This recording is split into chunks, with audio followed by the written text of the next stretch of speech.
Hey everyone, this is Randy. Welcome to this edition of E3 Minutes for Life. I'm standing here in Como, Italy, in front of a large yellow palace, and we don't even know what it's called.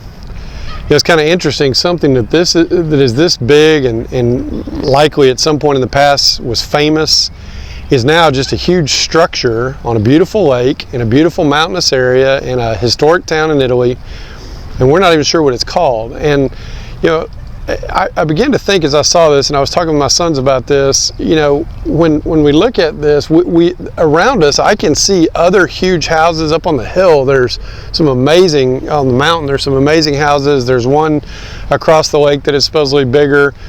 I see some apartments over here. There's hotels around. Everything is relative to everything else. And when we look at the things that we have or the things that we're hoping to possess in life, look at it this way. Everything you now own at one time was something you hoped to have. We aspired to have that. I wanted a nicer car. I wanted a bigger house. I wanted to go further on vacation, whatever it was. But at some point, it's just something compared to somebody else's something. And so I just want to encourage you, in life, it's great to be content.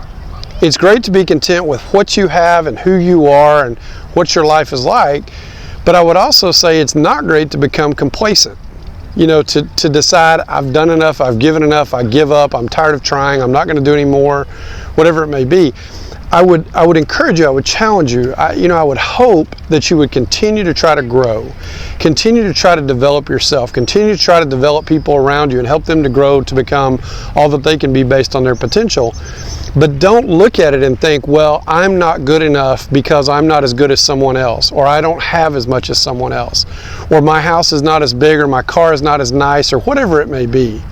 Because if you live your life with that level of comparison, you're either going to be disenchanted or you're not going to reach your potential, because you could also look at it the other way and say, well, I'm doing good enough because I'm doing better than so-and-so. Well, so-and-so may not have had your potential. They may not have had your ability. They may not have had your capacity.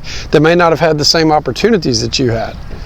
So as you look at life, just look at it relative to what you could have been, what you could have done, who you could have become, as opposed to what someone else is doing. And don't end up like a yellow palace where nobody knows who you are. Hope this has been encouraging to you. Thanks for joining us for this edition of E3 Minutes for Life, and we'll see you next time.